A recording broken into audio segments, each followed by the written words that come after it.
Good morning, student. This is the 9th lesson. Of course, I know very well you people are keenly watching the video. Good. This is very good process to continue the lesson. I request you people to see the video without any gap. Okay. Today's lesson topic is that is direct tax and indirect tax. This is important topic also. There is a chance to ask 2 more questions as well as the 5 more questions. Okay. What is direct tax? A direct tax is referred to as a tax levied on person's income and wealth and is paid directly to the government. So, direct tax என்பது ஒரு குறிப்பிட்ட பர்சனுடைய income plus wealth taxable அமௌண்ட்டுக்கு மேலே ஆயிடுச்சு சொன்னால் அவர் tax government அவர் மேலே tax போடுவாங்க கண்டிப்பாக. ஸோ யார் மேலே கவர்மெண்ட்டு டேக்ஸு செலுத்துகிறாங்களோ கண்டிப்பாக அவர் தான் டேக்ஸை கட்டி ஆகணும். அதுதான் டைரக்ட் டேக்ஸ் சொல்கிறோம். ஓகேங்களா? The burden of such tax cannot be shifted. அப்படின்னா டேக்ஸ் யார் மேலே திணிக்கிறாங்களோ அவங்க தான் கட்டி ஆகணும். அவர் இன்னொருத்தருக்கு மேலே அந்த டேக்ஸை திசை திருப்பி விட முடியாது. ஓகேங்களா? Next tax is progressive in nature. அதாவது அவர் வருமானம் எந்த அளவுக்கு இருக்கோ அந்த டேக்ஸ் இருக்கும். வருமானம் இன்க்ரீஸ் ஆச்சுன்னா டேக்ஸும் இன்க்ரீஸ் ஆகிட்டு, வருமானம் குறைஞ்சிச்சுன்னா டேக்ஸும் குறைஞ்சிடும். ஓகேங்களா? அதான் progressive in nature. It is levied according to the paying capacity of the person, that is ability to pay the persons. ஓகேங்களா? அது அந்த டேக்ஸ் அமௌண்ட்டுன்னா அவருடைய வருமானம் எந்த அளவுக்கு இருக்கோ அவரால் எவ்வளோ டேக்ஸ் கட்ட முடியுமோ அந்த அளவுக்கு என்ன பண்ணுவாங்க டேக்ஸ் அப்படிப்படுறது தான் இந்த ப்ரொக்ரெசிவ் அப்படின்னு சொல்கிறது. ஓகேங்களா? குட். நெக்ஸ்ட் பார்த்தீங்கன்னு சொன்னால் so of course pictures for your better understanding. Next I shift to the indirect tax. Indirect tax is referred to as a tax charged on a person who purchases the goods and services and it is paid indirectly to the government. Of course, indirect tax போது the tax டைரெக்டாக நம்ம government கட்ட போகிறது கிடையாது. Tax ஒருத்தருக்கு மேலே வரும், அவர் என்ன பண்ணுவார் இன்னொருத்தருக்கு மேலே மாற்றி விட்டுருவோம். ஃபார் எக்ஸாம்பிள் சேல்ஸ் டேக்ஸ் எடுத்துக்கோங்களேன்.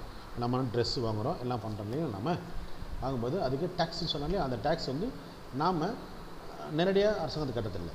அந்த ஷாப்கீப்பர் அவர் என்ன பண்ணுவார் சேல்ஸ் டேக்ஸ் கட்டிடுவோம். ஓகேங்களா? ஸோ அந்த மாதிரி சில இதான் இன்டைரக்டாக போகிறது தான். The burden of tax can be easily shifted to the another person. அது சேல்ஸ் டேக்ஸ் அந்த ஷாப்கீப்பர் தான் கட்டணும். பட் நாம் என்ன பட் அவர் கட்டுறதில்ல. அதாவது நம்மகிட்டேருந்து பணம் வாங்கி தான் அவரு என்ன பண்ணுவாங்க கட்டுவார். ஓகேங்களா? பட் அவர் தான் கட்டணுன்ற மாதிரி, ஏன்னா அவர் தான் சேல் பண்ண அவர் தான் கட்டணும்.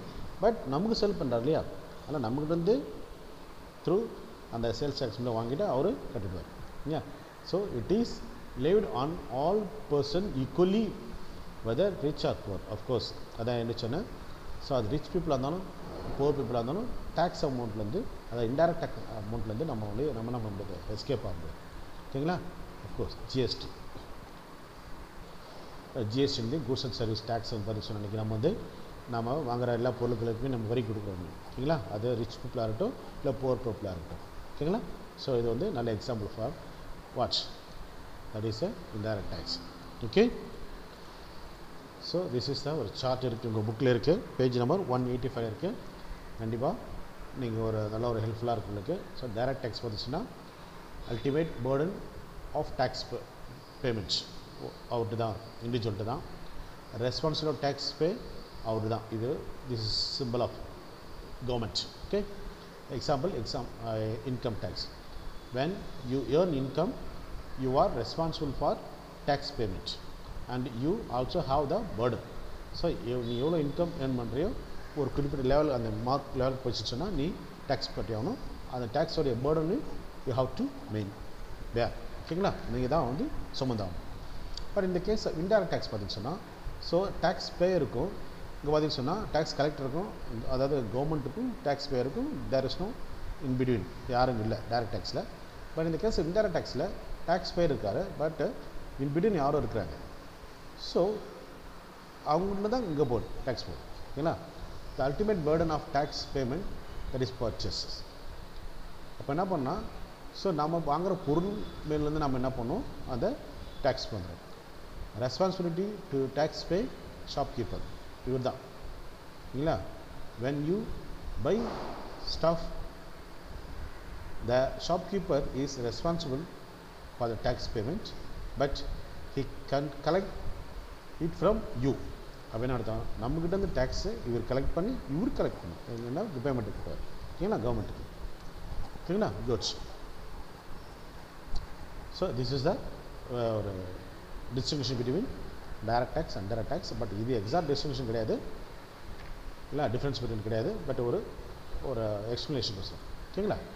So next we going to be study the advantages of the taxes. ஓகேங்களா. ஃபர்ஸ்ட் இது நாம் merit of direct tax. First one, equity. Direct tax are progressive, that is rate of tax varies according to the tax base. Tax பேசும்போது income, ஒரு குறிப்பிட்ட அளவுக்கு income வந்துச்சுன்னா கண்டிப்பாக tax amount வந்துடும். ஸோ அது வந்து எல்லாருக்கும் சமமாக தான் இருக்கும். For example, income tax satisfy the canon of equity. Okay.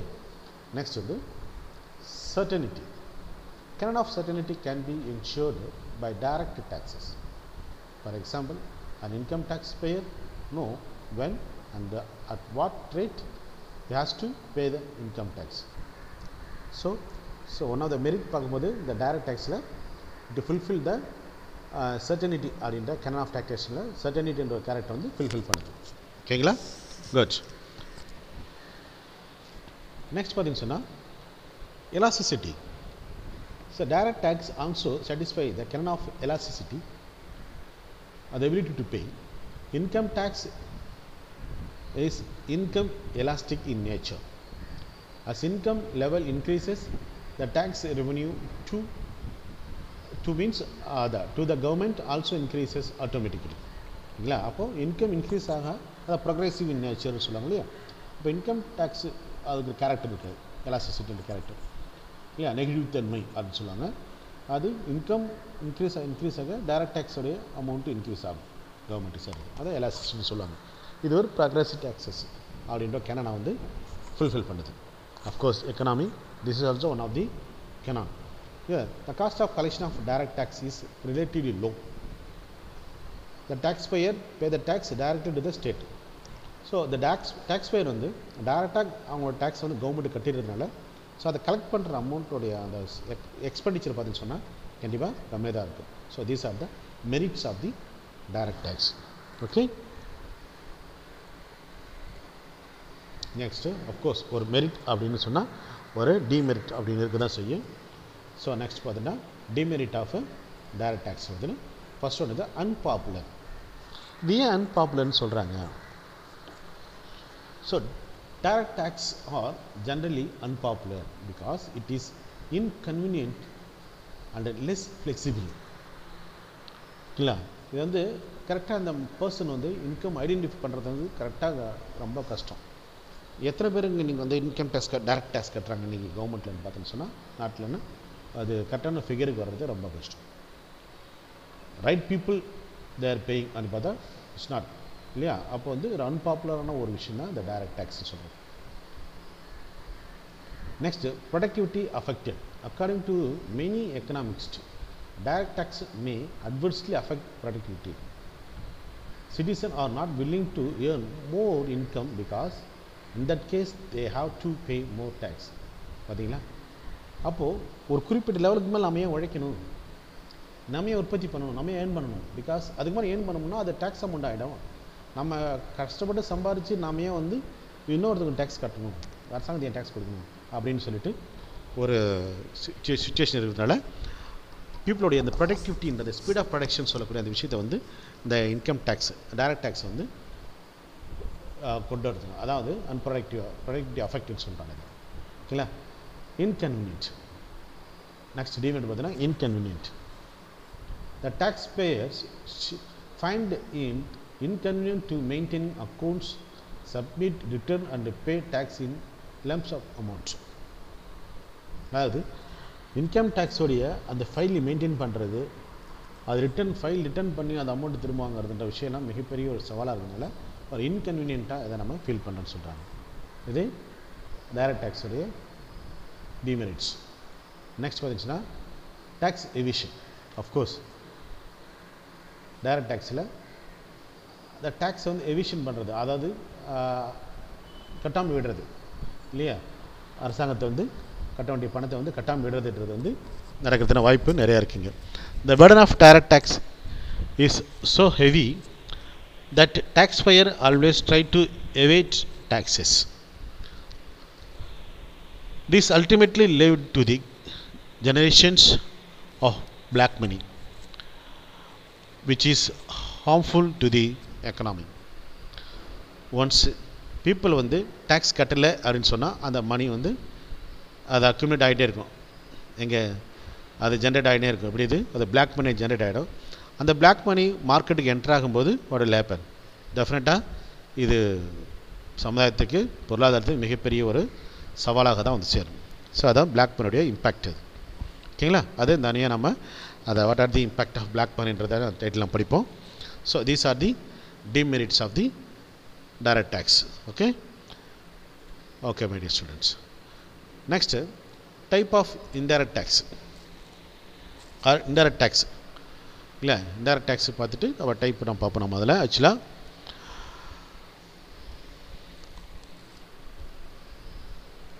Okay we already discussed about the what is indirect tax பார்த்துட்டோம். ஸோ நம்ம இப்போ இதில் what are the types of indirect tax நம்ம பார்க்குறோம். First one, the excess duty, that is payable by the manufacturer who shipped the tax burden to retailer and wholesaler. That is excess duty சொல்கிறது. ஓகேங்களா. Next, sales tax வந்து paid by the shopkeeper or retailer who then shipped the tax burden to customer by charging sales tax on goods and services. அது உற்பத்தி பண்ணுறவர் என்ன பண்ணுறாரு, அதை வந்து ரீட்டைலர்கிட்டையும் ஹோல்சேல்கிட்டையும் அந்த ஷிஃப்ட் பண்ணிடுறாரு. நெக்ஸ்ட்டு சேல்ஸ் பண்ணுற என்ன பண்ணுறாரு, அந்த கஸ்டமர்கிட்ட ரீட்டைலர்கிட்ட அந்த பேர்டனை டேக்ஸ் பண்ண கொடுத்துறாரு. Next customs. ஓகேங்களா, அது அடுத்து customs duty. So custom duty பார்க்கும்போது import duties levied on goods from outside the country ultimately paid for the customers and retailers. இது கஸ்டம்ஸ் டியூட்டி சொல்கிறது. நெக்ஸ்ட் பார்த்திங்கன்னா entertainment tax. Liability is on the cinema theatre owners who transfer the burden to cinema goes அப்படி சொல்லுவாங்க. அதாவது நம்ம கஸ்டமர்ஸ்டம் பண்ணுறது. Service tax charged on service like telephone bill, insurance premium, such as food bill in a restaurant etc. are coming under the service tax. So இதெல்லாம் பார்த்திங்கன்னா different type of indirect tax, source of indirect tax சொல்லலாம். அது ஆக்சுவலாக ஓகேங்களா, இதெல்லாம் வந்து source of indirect டேக்ஸ்னு சொல்லலாம். நம்ம இதான் வந்து இன்டைரக்ட் டேக்ஸ் பண்ணுறது. ஓகேங்களா. அடுத்து இன்டைரக்ட் டேக்ஸ் இருக்குது, நம்ம வந்து மெரிட்டை நம்ம பார்க்கலாம். அஃப்கோர்ஸ் நமக்கு நல்லா தெரிஞ்ச விஷயம்னா இன்டைரக்ட் டேக்ஸுடைய அந்த ஏரியா கவரிங், வைடர் கவரேஜ் சொல்லுவாங்க. All the consumer whether they are rich or poor have to pay indirect tax. Of course, அது அம்பானியாக இருக்கட்டும் இல்லை வேறு யாராரும் இருக்கட்டும், ஓகேங்களா, எல்லாருமே என்ன பண்ணணும், கண்டிப்பாக இன்டைரக்ட் டேக்ஸை கட்டி தான் ஆகணும். இல்லை யாரும் இதெல்லாம் அவாய்ட் பண்ண முடியாது. ஓகே, ஸோ அது நேரடியாகவும் மறைமுகமாகவும் மக்கள் வந்து பொருட்களை வாங்குகின்ற பொழுது கண்டிப்பாக நம்ம என்ன பண்ணணும், இன்டைரக்ட் டேக்ஸை நம்ம கட்டி தான் ஆகணும். இல்லைங்களா. ஃபார் எக்ஸாம்பிள் பாருங்களேன், in India everybody pay indirect tax as against just 2% paying income tax. ஓகேங்களா. நெக்ஸ்ட் வந்து equitable. The indirect tax satisfies the canon of equity when higher tax is imposed on luxury used by rich people. Of course, அது equitable சொல்ல முடியாது. உதாரணமா இந்த luxury பொருள் வாங்குறாங்க இல்லையா, அந்த லக்ஸரி டைமண்ட், கார், அந்த மாதிரி சில விஷயங்கள் லக்ஸரி பொருட்கள்லாம் பார்த்திங்கன்னா அதுக்கான டேக்ஸ் அதிகமாக இருக்குது. அப்போது அங்கே பார்த்தீங்கன்னா போர் பீப்புள் போய்ட்டு மேக்ஸிமம் லக்ஸரி பொருளை கன்சியூம் பண்ண முடிய அவசியம் இருக்காது, அதுக்கான அவங்களுக்கு தேவை இருக்காது, ஏன்னா அவங்களுக்கு எக்கனாமிக் ஸ்டேட்டஸ் அந்தளவுக்கு இருக்காது. அதனால் லக்ஸரி பொருளை அதிகமாக வாங்குறவங்க அதிகமான சேல்ஸ் டேக்ஸும், இன்டைரக்ட் டேக்ஸ் கட்ட வேண்டிய சூழ்நிலை வரும். அப்போ வந்து என்னென்னா இந்த கேன் ஆஃப் டேக்ஸை சொல்லக்கூடிய அந்த ஈக்குடபிள் சொல்லக்கூடிய அந்த எபிலிட்டி டு பே வந்து இதை வந்து பார்த்திங்க சொன்னால் ஃபுல்ஃபில் பண்ணுறாங்கன்னு சொல்கிறாங்க. Next economical. Cost of collection is less has producer and retailer collect tax and pay to the government. The trader act as harmony tax collectors. ஓகேங்களா, ஆக்சுவலாக அது வந்து நடக்கிறது கிடையாது பை ப்ராக்டிக்கல். ஆனால் கஸ்டமர்ஸ் இருந்து அதை கன்சியூமர்கிட்டருந்து அந்த ஷாப்கீப்பர் சொல்லக்கூடிய அந்த ப்ரொடியூசரோ ரீட்டைலர் என்ன பண்ணணும், டேக்ஸ் கலெக்ட் பண்ணி கவர்மெண்ட்டு கட்டணும். பட் அவங்க வந்து என்ன பண்ணுறது கிடையாது, அந்த அளவுக்கு கட்டுறது கிடையாது. சேல்ஸ் டேக்ஸ் வந்து கரெக்டாக போய் கவர்மெண்ட்டு சேரதில்லைன்றது தான் நமக்கு உண்மை நிலவரம் தெரிய வருது. ஓகேங்களா. Next check harmful consumption. So government ஒரு சில பொருளெல்லாம் பார்த்திங்கன்னு சொன்னால் really harmful to the health of the public. மக்களுக்கு பாதிப்பு தரக்கூடிய பொருட்கள் அப்படின்னு தெரியும். பட் அதுக்கான கன்சியூமர் இருக்கிறதுனால அதை சேல்ஸ் பண்ண முடியாமல் இருக்க முடியாது. ஸோ பட் அந்த சேலை ரெடியூஸ் பண்ணலாம் இல்லையா, அந்த சேலை ரெடியூஸ் பண்ணுறதுக்கு என்ன பண்ணுவாங்க, அதுக்கான டேக்ஸ் அதிகம் பண்ணுவாங்க. The government impose indirect tax on those commodities which are harmful to health. Example, tobacco, liquor, etc. are the known as the sin taxes. அது அதுலேருந்து டேக்ஸ் வர்றதே தப்பு தான், அதுலேருந்து வர இன்கமே தவறான ஒரு இன்கம் தான் இருந்தாலும் கூட. பட் அதோடைய கன்சம்ஷன் குறைக்கணுன்றதுக்காக என்ன பண்ணாங்க, அந்த டேக்ஸ் அதிகப்படுத்துவாங்க. பட் டேக்ஸ் அதிகமாகும் போது ரேட் ஆஃப் த கமாடிட்டி வந்து அதிகமாகும்.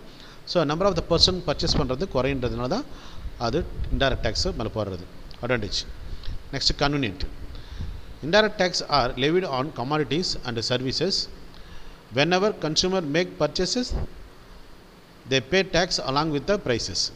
So அது வந்து என்னென்னா இந்த டேக்ஸ் கலெக்ட் பண்ணுறது நம்ம ஈஸின்னு சொல்கிறாங்க. அப்போ மக்கள் வந்து இந்த டேக்ஸ் இன்டைரக்ட் டேக்ஸ் வந்து பொருட்கள் மீது நம்ம வந்து பண்ணுறதுனால ஸோ மக்கள் எப்போல்லாம் பொருள் வாங்குகிறோம் அப்போல்லாம் என்ன பண்ணுறாங்க, டேக்ஸ் கட்டிடுறாங்க அப்படின்ற ஒரு அசம்ஷன் நம்ம வரலாம். ஓகேங்களா. So these are the merits of indirect taxes அப்படின்னு சொல்லாங்க. ஓகே ஓகே கண்டிப்பாக மெரிட்ஸ்னா டிமெரிட் நம்ம என்ன பேசியிருக்கோம். நம்ம அடுத்த demerit of indirect tax. Higher cost of collection. Of course the cost of collection of indirect tax is higher that the direct tax. The government has to spend huge money to collect indirect tax. கண்டிப்பாக அந்த indirect tax collect பண்ணுறதுன்றது பெரிய சவாலான விஷயம் தான். Government நிறைய என்ஜினை use பண்ண வேண்டியதாக இருக்கும் இன்டைரக்ட் டேக்ஸ்னு கலெக்ட் பண்ணுறதுக்கு. ஓகேங்களா. Next inelastic. Indirect tax are less elastic compared to direct tax. As indirect tax are generally proportional. ஓகேங்களா. இப்போ பார்த்திங்க சொன்னால் இன்டைரக்ட் டேக்ஸ் வந்து பார்த்திங்க சொன்னால் அது எலாஸ்டிக் இல்லை. ஒரு பொருள் மேலே விதிக்கிறாங்கன்னா அதை ஏழை அந்த பொருளை வாங்கினாலும் சரி, அது பணக்கார அந்த பொருள் வாங்கினாலும் சரி, அந்த பொருளுக்கான டேக்ஸ் கட்டி தான் வாங்கணும். ஓகேங்களா. அது எக்கனாமிக் ஸ்டேட்டஸ் பொறுத்து அந்த பொருள் வரதில்லை. Next regressive. Indirect tax are sometime unjust and regressive in nature, since both rich or poor person have to pay same amount as tax irrespective of their income level. That is what. So இது ஒரு விஷயம் இருக்குது.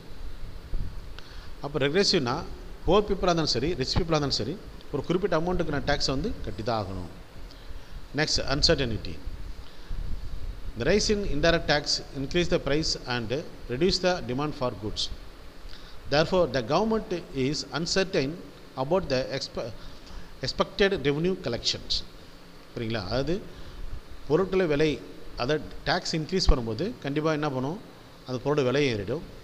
விலை ஏறும்போது so அந்த price of the goods increase ஆகுச்சுன்னா கண்டிப்பாக purchase அந்த டிமாண்ட் ஃபார் த குட்ஸ் குறைஞ்சிடும். அதனால் ஸோ ஒரு எந்த அளவுக்கு அமௌண்ட் வரும் அப்படின்னு சொல்லிட்டு கவர்மெண்ட்டுக்கு ஒரு அஷூரன்ஸ் இருக்காது. ஓகேங்களா. ஒரு அன்சர்டன்டி ஆஃப் த அமௌண்ட்னு சொல்லுவாங்க. நெக்ஸ்ட் பார்த்துன்னு சொன்னால் நோ சிவிக் கான்ஷியஸ்னஸ்.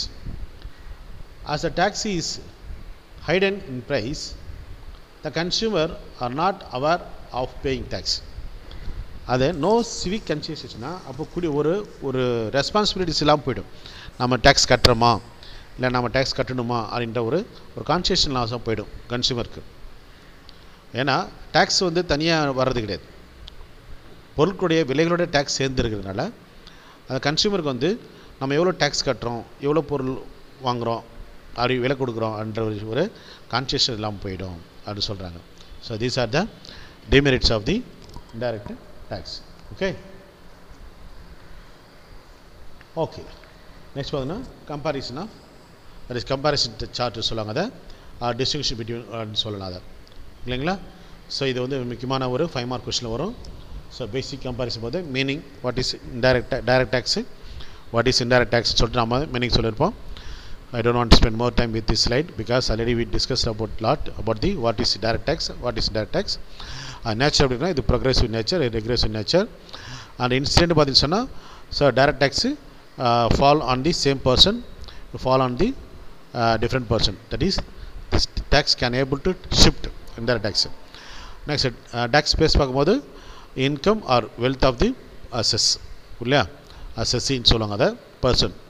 Next இதில் டேக்ஸ் ஸ்பேஸ் பார்க்கும்போது purchase, sale, manufacture of goods and provisions of services அப்படின்னு சொல்கிறது. எவிஷன் பார்க்கும்போது tax evasion is possible, tax evasion is hardly sorry my dear student, tax evasion is possible. இங்கே direct டேக்ஸில் indirect tax பார்த்தா tax evasion is hardly possible because it is included in the price of the goods and services. ஓகேங்களா. Inflations, of course, direct tax helps in controlling inflation. Direct tax increase ஆகும்போது inflation increase ஆகும்போது direct tax control பண்ணா of course there is a chance. But indirect tax பார்த்தீங்கன்னா push up the price of inflation. Direct tax என்ன பண்ணும், inflation கண்டிப்பாக push up பண்ணும். So imposition and collection, imposed on and collected from assessors, that is the same person சொல்லுவாங்க, that is individual the Hindu undivided family, company, firm, etc. But இது பார்த்தீங்கன்னா imposed on and collected from consumer of goods and services but paid and deposited by the assessee. ஓகேங்களா. So இது வந்து அதாவது it can be shifted, அதாவது impose பண்ணுற ஒருத்தர் collect பண்ண ஒருத்தர் சொல்லுவாங்க. பர்டன் பார்க்கும்போது cannot be shifted, அதாவது டைரக்ட் டேக்ஸை ஷிஃப்ட் பண்ண முடியாது, தவிர்க்க முடியாது. பட் இன்டைரக்ட் டேக்ஸை கேன் பி ஷிஃப்ட்னு சொல்லலாம், அதை தவிர்க்கலாம். ஓகே மை டியர் ஸ்டூடெண்ட், தயவுசெய்து பார்த்தீங்கன்னு சொன்னால் இது கண்டிப்பாக ஒரு 5 மார்க் கொஸ்டின் கேட்பாங்க. இது நீங்கள் சிம்பிளிஃபை பண்ணி நீங்கள் படிச்சிக்கலாம், இது ஈஸியாக இருக்கும்.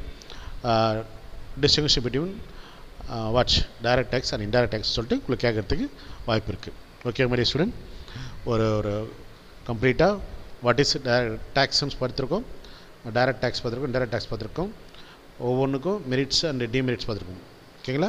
Plus types of source of indirect டேக்ஸை பார்த்துருக்கோம்.